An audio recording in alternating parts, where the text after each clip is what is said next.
Disclaimers before we begin. 1. There may be some background noise, and 2. This is being recorded live, so expect some mistakes. Chapter 10. The Rogue Bludger. Since the disastrous episode of the Pixies, Professor Lockhart had not brought live creatures to class. Instead, he read passages from his books to them, and sometimes reenacted some of the more dramatic bits. He usually picked Harry to help him with these reconstructions. So far, Harry had been forced to play a simple Transylvanian villager whom Lockhart had cured of a babbling curse, a yeti with a head cold, and a vampire who had been unable to eat anything except lettuce since Lockhart had dealt with him. Harry was hauled to the front of the class during their very next defence against a dark arts lesson, this time acting a werewolf. If he hadn't had a very good reason for keeping Lockhart in a good mood, he would have refused to do it. "Nice loud howl, Harry." "Exactly. And then, if you'll believe it, I pounced, like this, slammed him to the floor. Thus, with one hand I managed to hold him down, with my other I put my wand to his throat. I then screwed up my remaining strength and performed the immensely complex amorphous charm. He let out a piteous moan." "Go on, Harry." "Higher than that." "Good. The fur vanished, the fangs shrank, and he turned back into a man. Simple yet effective, and another village will remember me forever as the hero who delivered them from the monthly terror of werewolf attacks." The bell rang and Lockhart got to his feet. "Homework! Compose a poem about my defeat of the Wagga Wagga werewolf. Signed copies of Magical Me to the author of the best one." The class began to leave. Harry returned to the back of the room where Ron and Hermione were waiting. "Ready?" Harry muttered. "Wait till everyone's gone," said Hermione nervously. "All right." She approached Lockhart's desk, a piece of paper clutched tightly in her hand, Harry and Ron right behind her. Professor Lockhart?" Hermione stammered. "I wanted to get this book out of the library, just for background reading." She held out the piece of paper, her hand shaking slightly. "But the thing is, it's in the restricted section of the library, so I need a teacher to sign for it. I'm sure it would help me understand what you say in Gadding with Ghouls about slow-acting venoms." "Ah, Gadding with Ghouls," said Lockhart, taking a note from Hermione and smiling widely at her. "Possibly my very favourite book. You enjoyed it?" "Oh, yes," said Hermione eagerly. "So clever the way you trapped that last one with a teeth strainer."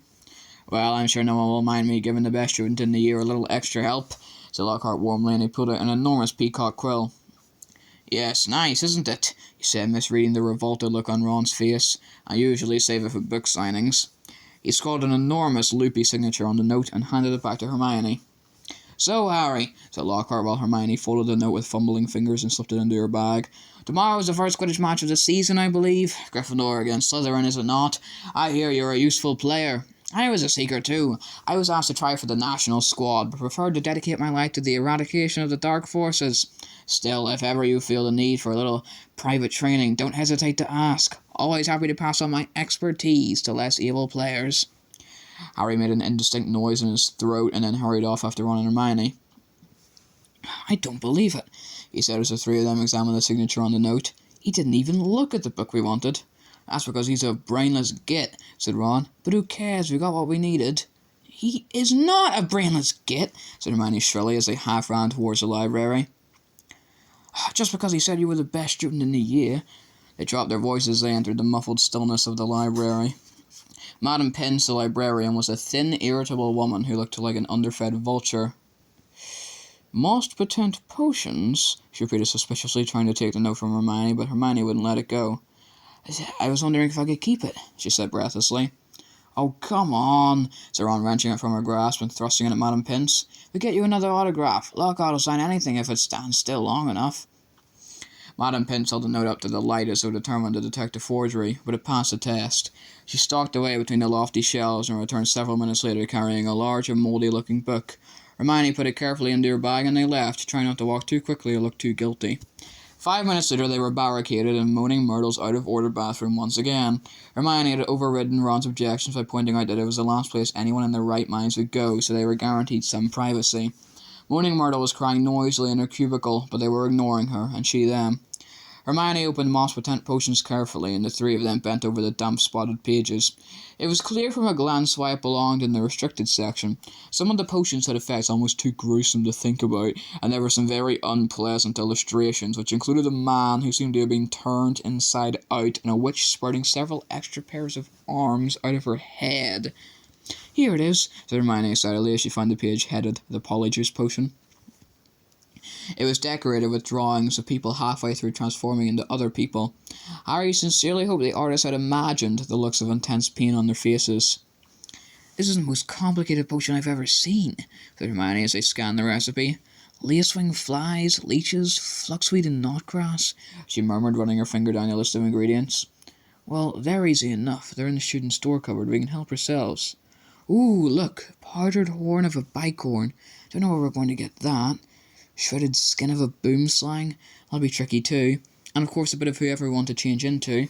"Excuse me," said Ron sharply. "What do you mean a bit of whoever we're changing into? I'm drinking nothing with crab's toenails in it."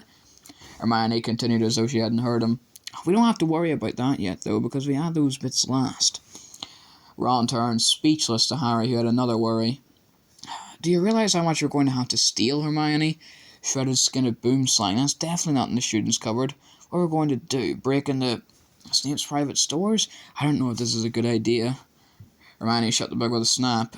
"Well, if you two are going to chicken out, fine," she said. There were bright pink patches on her cheeks, and her eyes were brighter than usual. "I don't want to break rules, you know. I think threatening Muggleborns is far worse than brewing up a difficult potion. But if you don't want to find out if it's Malfoy, I'll go straight to Madam Pince now and hand the book back in." "I never thought I'd see the day when you'd be persuading us to break rules," said Ron. "All right, we'll do it, but not toenails, okay?" "How long will it take to make, anyway?" said Harry as Hermione, looking happier, opened the book again. "Well, as the fluxweed has got to be picked at the full moon and the lacewings have got to be stewed for 21 days, I'd say it'd be ready in about a month if we can get all the ingredients." "A month!" said Ron. "Malfoy could have attacked half the Muggleborns in the school by then." But Hermione's eyes narrowed dangerously again, and he added swiftly, "But it's the best plan we've got, so full steam ahead, I say." However, while Hermione was checking that the coast was clear for them to leave the bathroom, Ron muttered to Harry, "It'll be a lot less hassle if you can just knock Malfoy off his broom tomorrow." Harry woke early on Saturday morning and lay for a while thinking about the coming Quidditch match. He was nervous, mainly at the thought of what Wood would say if Gryffindor lost, but also at the idea of facing a team mounted on the fastest racing brooms gold could buy. He had never wanted to beat Slytherin so badly. After half an hour of lying there with his insides churning, he got up, dressed, and went down to breakfast early, where he found the rest of the Gryffindor team huddled at the long, empty table, all looking uptight and not speaking much. As 11 o'clock approached, the whole school started to make its way down to the Quidditch stadium. It was a muggy sort of day with a hint of thunder in the air.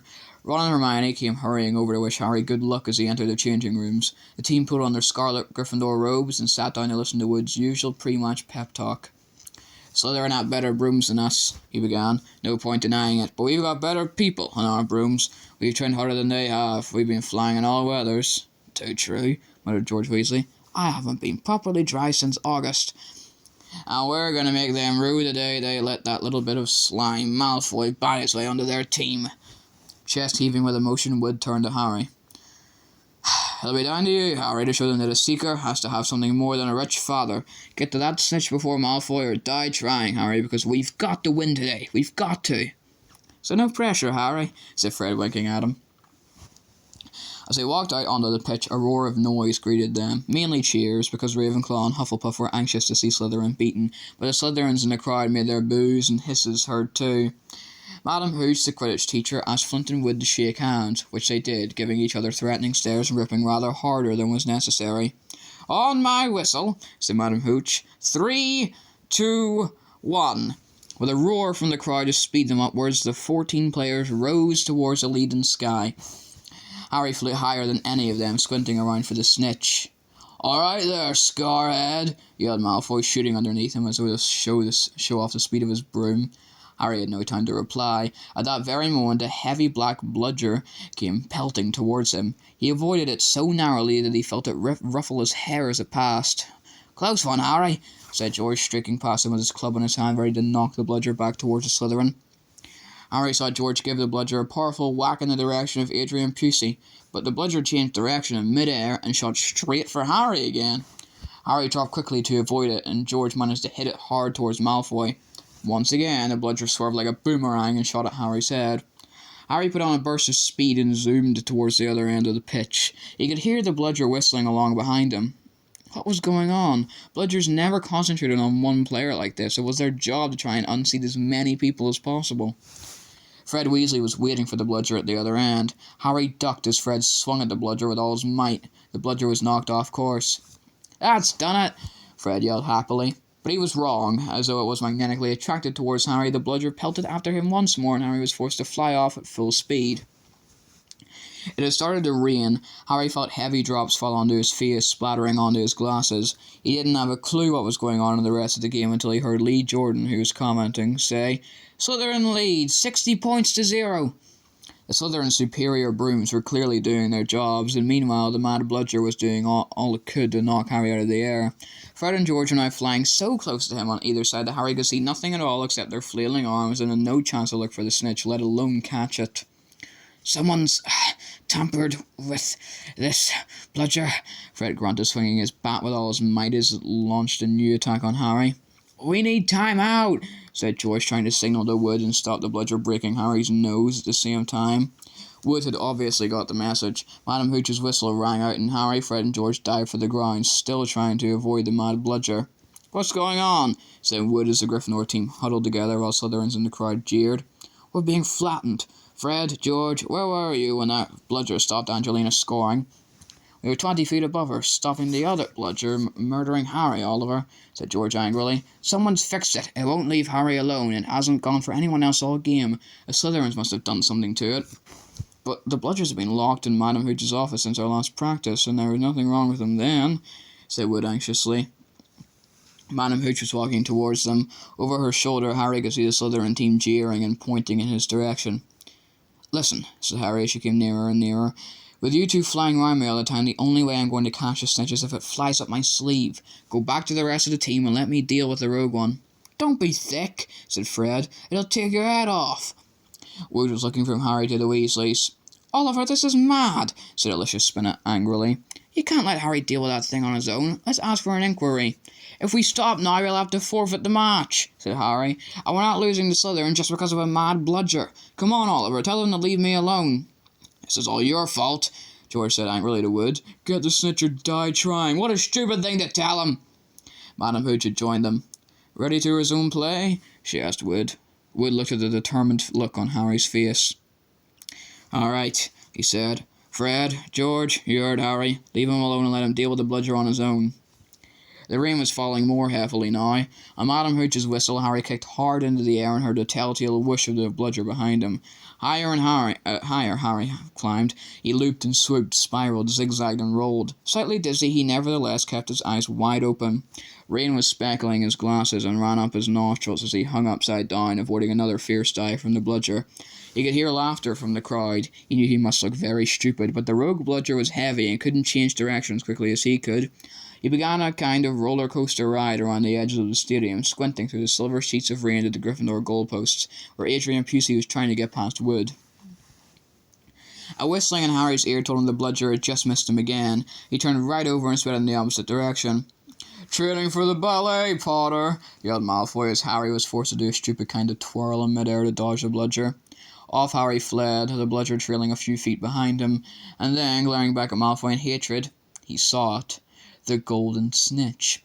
It was hovering inches above Malfoy's left ear, and Malfoy, busy laughing at Harry, hadn't seen it.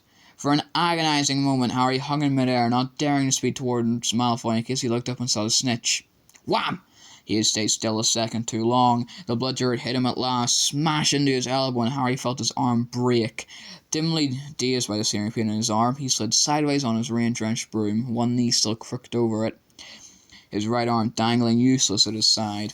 The bludger came pelting back for a second attack, this time aiming at his face. Harry swerved out of the way, one idea firmly lodged in his numb brain. Get to Malfoy. Through a haze of rain and pain he dived for the shimmering, sneering face below him and saw its eyes widen with fear. Malfoy thought Harry was attacking him. "What the?" he gasped, careering out of Harry's way. Harry took his remaining hand off his broom and made a wild snatch. He felt his fingers close on the cold snitch, but was now only gripping the broom with his legs, and there was a yell from the crowd below as he headed straight for the ground, trying hard not to pass out. With a splattering thud, he hit the mud and rolled off his broom. His arm was hanging at a very strange angle. Riddled with pain, he heard, as though from a distance, a good deal of whistling and shouting. He focused on the snitch clutched in his good hand. "Ah," he said vaguely. "We've won." and he fainted. He came round, rain falling on his face, still lying on the pitch, with someone leaning over him. He saw a glitter of teeth. "Oh no, not you," he moaned. "Doesn't know what he's saying," said Lockhart loudly to the anxious crowd of Gryffindors pressing around them. "Not to worry, Harry, I'm about to fix your arm." "No," said Harry. "I'll keep it like this, thanks." He tried to sit up, but the pain was terrible. He heard a familiar clicking noise nearby. "I don't want a photo of this, Colin," he said loudly. "Lie back, Harry," said Lockhart soothingly. "It's a simple charm I've used countless times." "Why can't I just go to the hospital wing?" said Harry through clenched teeth. He should really, Professor," said Muddywood, who couldn't help grinning even though his seeker was injured. "Great capture, Harry. Really spectacular. Your best yet, I'd say." Through the thicket of legs around him, Harry spotted Fred and George Weasley wrestling the rogue Bludger into a box. It was still putting up a terrific fight. "Stand back," said Lockhart, who was rolling up his jade green sleeves. "No, don't," said Harry weakly, but Lockhart was twirling his wand, and a second later had directed it straight at Harry's arm. A strange and unpleasant sensation started at Harry's shoulder and spread all the way down to his fingertips. It felt as though his arm was being deflated. He didn't dare look at what was happening. He had shut his eyes, his face turned away from his arm, but his worst fears were realized as the people above him gasped and Colin Creevey began clicking away madly. His arm didn't hurt anymore, but nor did it feel remotely like an arm. "Ah," said Lockhart. "Yes, well, that can sometimes happen, but the point is the bones are no longer broken. That's the thing to bear in mind." So Harry, just toddle up to the hospital wing. "Mr. Weasley, Miss Granger, would you escort him? And Madame Pomfrey will be able to, tidy you up a bit." As Harry got to his feet, he felt strangely lopsided. Taking a deep breath, he looked down at his right side. What he saw nearly made him pass out again. Poking out of the end of his robes was what looked like a thick, flesh-coloured rubber glove. He tried to move his fingers. Nothing happened. Lockhart hadn't mended Harry's bones. He had removed them.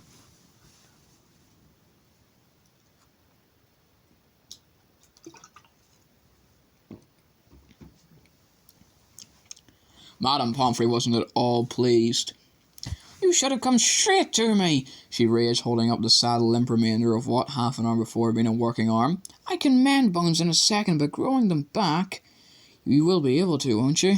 said Harry desperately. "I'll be able to, certainly, but it will be painful," said Madame Pomfrey grimly, throwing Harry a pair of pyjamas.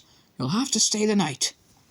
Hermione waited outside the curtain drawn around Harry's bed while Ron helped him into his pyjamas. It took a while to stuff the rubbery, boneless arm into his sleeve. "How can you stick up for Lockhart now, Hermione, eh?" Ron called through the curtain as he pulled Harry's limp fingers through the cuff. "If Harry had wanted deboning, he would have asked." "Anyone can make a mistake," said Hermione, "and it doesn't hurt any more, does it, Harry?" "No," said Harry, "but it doesn't do anything else either." As he swung himself onto the bed, his arm flapped pointlessly. Hermione and Madame Pomfrey came around the curtain. Madame Pomfrey was holding a large bottle of something labelled Scaligro. "You're in for a rough night," she said, pouring out a steaming beakerful and handing it to him. "Regrowing bones is a nasty business." So was taking the Scaligro. It burned Harry's mouth and throat as it went down, making him cough and sputter. Still tut-tutting about dangerous sports and inept teachers, Madame Pomfrey retreated, leaving Ron and Hermione to help Harry gulp down some water. "We won, though," said Ron, a grin breaking across his face. "That was some catch you made. Malfoy's face. He looked ready to kill." "I want to know how he fixed that bludger," said Hermione darkly. "We can add that to the list of questions we'll ask him when we've taken the Polyjuice potion," said Harry, sinking back down into his pillows. "I hope it tastes better than this stuff." "If it's got bits of Slytherins in it, you've got to be joking," said Ron. The door of the hospital wing burst open at that moment. Filthy and soaking wet, the rest of the Gryffindor team had arrived to see Harry. "Unbelievable flying, Harry," said George. "I've just seen Marcus Flint yelling at Malfoy, something about having the snitch on top of his head and not noticing." Malfoy didn't seem too happy. They had brought cakes, sweets, and bottles of pumpkin juice. They gathered around Harry's bed and were just getting started on what promised to be a good party when Madame Pomfrey came storming over, shouting, "This boy needs rest! He's got 33 bones to regrow! Out! Out!" And Harry was left alone with nothing to distract him from the stabbing pains in his limp arm. Hours and hours later, Harry woke quite suddenly in the pitch blackness and gave a small yelp of pain. His arm now felt full of large splinters. For a second he thought it was that witch that had woken him. Then, with a thrill of horror, he realized that someone was sponging his forehead in the dark. "Get off!" he said loudly, and then, "Dobby!" The house elf's goggling tennis ball eyes were peering at Harry through the darkness. A single tear was running down his long pointed nose. "Harry Potter came back to school," he whispered miserably. "Dobby warned and warned Harry Potter. Sir, why didn't you heed Dobby? Why didn't Harry Potter go back home when he missed the train?" Harry heaved himself up on his pillows and pushed Dobby's sponge away. "What are you doing here?" he said. "And how did you know I missed the train?" Dobby's lip trembled, and Harry was seized by a sudden suspicion. "It was you," he said slowly. "You stopped the barrier letting us through." "Indeed, yes, sir," said Dobby, nodding his head vigorously, ears flapping. "Dobby hid and washed for Harry Potter and sealed the gateway, and Dobby had to iron his hands afterwards." He showed Harry 10 long bandaged fingers, but Dobby didn't care, sir, for he thought Harry Potter was safe. And never did Dobby dream that Harry Potter would get to school another way. He was rocking backwards and forwards, shaking his ugly head. Dobby was so shocked when he heard Harry Potter was back at Hogwarts he let his master's dinner burn. Such a flogging Dobby never had, sir. Harry slumped back onto his pillows. "You nearly got Ron and me expelled," he said fiercely. "You'd better clear off before my bones come back, Dobby, or I might strangle you." Dobby smiled weakly. "Dobby is used to death threats, sir. Dobby gets them 5 times a day at home." He blew his nose on a corner of the filthy pillowcase he wore, looking so pathetic that Harry felt his anger ebb away in spite of himself. "Why do you wear that thing, Dobby?" he asked curiously. "This, sir?" said Dobby, plucking at the pillowcase. "'Tis a mark of the house elf's enslavement, sir. Dobby can only be freed if his masters present him with clothes, sir. The family is careful not to pass Dobby even a sock, sir, for then he would be free to leave their house forever."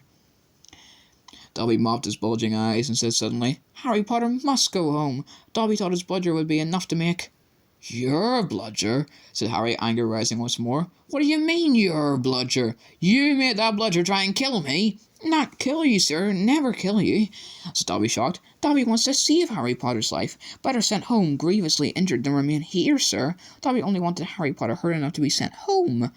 "Oh, is that all?" said Harry angrily. "I don't suppose you're going to tell me why you wanted me sent home in pieces." If Harry Potter only knew," Dobby groaned, more tears dripping onto his ragged pillowcase. "If he knew what he means to us, to the lowly, the enslaved, us dregs of the magical world. Dobby remembers how it was when he who must not be named was at the height of his powers, sir. We house elves were treated like vermin, sir. Of course Dobby is still treated like that, sir," he admitted, drying his face on the pillowcase. "But mostly, sir, life has improved for mankind since you triumphed over he who must not be named. Harry Potter survived, and the Dark Lord's power was broken, and it was a new dawn, sir, and Harry Potter shone like a beacon of hope for those of us who thought the dark days would never end, sir. And now at Hogwarts terrible things are to happen, perhaps happening already, and Dobby could not let Harry Potter stay here now that history is to repeat itself, now that the Chamber of Secrets is open once more." Dobby froze, horror-struck, then grabbed Harry's water jug from his bedside table and cracked it over his own head, toppling out of sight. A second later he crawled back onto the bed, cross-eyed, muttering, "Bad Dobby, very bad Dobby." "So there is a Chamber of Secrets," Harry whispered. "And did you say it's been opened before?" "Tell me, Dobby!" He seized the elf's bony wrist as Dobby's hand inched towards the water jug. "But I'm not Muggle-born. How can I be in danger from the chamber?" "Sir, ask no more, poor Dobby," stammered the elf, his eyes huge in the dark. "Dark deeds are planned in this place, but Harry Potter must not be here when they happen. Go home, Harry Potter, go home. Harry Potter must not meddle in this, sir. 'Tis too dangerous." "Who is it, Dobby?" Harry said, keeping a firm hold on Dobby's wrist to stop him hitting himself with the water jug again. "Who's opened it? Who opened it last time?" "Dobby can't, sir, Dobby can't. Dobby mustn't tell," squealed the elf. "Go home, Harry Potter, go home." "I'm not going anywhere," said Harry fiercely. "One of my best friends is Muggle-born. She'll be first in line if the chamber really has been opened." "Harry Potter risks his own life for his friends," moaned Dobby in a kind of miserable ecstasy. "So noble, so valiant, but he must save himself. He must. Harry Potter must not—" Dobby suddenly froze, his bad ears quivering. Harry heard it too. There were footsteps coming down the passageway outside. "Dobby must go," breathed the elf, terrified. There was a loud crack, and Harry's fist was suddenly clenched on thin air. He slumped back into bed, his eyes on the dark doorway to the hospital wing as the footsteps drew nearer. Next moment, Dumbledore was backing into the dormitory, wearing a long, woolly dressing gown and a nightcap. He was carrying one end of what looked like a statue. Professor McGonagall appeared a second later, carrying its feet. Together, they heaved it onto a bed. "Get Madame Pomfrey," whispered Dumbledore, and Professor McGonagall hurried past the end of Harry's bed out of sight. Harry lay quite still, pretending to be asleep. He heard urgent voices, and then Professor McGonagall swept back into view, closely followed by Madame Pomfrey, who was pulling a cardigan on over her nightdress. He heard a sharp intake of breath. "What happened?" Madame Pomfrey whispered to Dumbledore, bending over the statue on the bed. "Another attack," said Dumbledore. "Minerva found him on the stairs." "There was a bunch of grapes next to him," said Professor McGonagall. "We think he was trying to sneak up here to visit Potter." Harry's stomach gave a horrible lurch. Slowly and carefully he raised himself a few inches so he could look at the statue on the bed. A ray of moonlight lay across its staring face. It was Colin Creevey. His eyes were wide and his hands were stuck up in front of him, holding his camera. "Petrified?" whispered Madame Pomfrey. "Yes," said Professor McGonagall, "but I shudder to think. If Albus hadn't been on the way downstairs for hot chocolate, who knows what might have—" The three of them stared down at Colin. Then Dumbledore leaned forward and prized the camera out of Colin's rigid grip. "You don't think he managed to get a picture of this attacker?" said Professor McGonagall eagerly. Dumbledore didn't answer. He prized open the back of the camera. "Good gracious," said Madame Pomfrey. A jet of steam had hissed out of the camera. Harry, 3 beds away, caught the acrid smell of burnt plastic. "Melted?" said Madame Pomfrey wonderingly. "All melted. What does this mean, Albus?" Professor McGonagall asked urgently. "It means," said Dumbledore, "that the Chamber of Secrets is indeed open again." Madame Pomfrey clapped a hand to her mouth. Professor McGonagall stared at Dumbledore.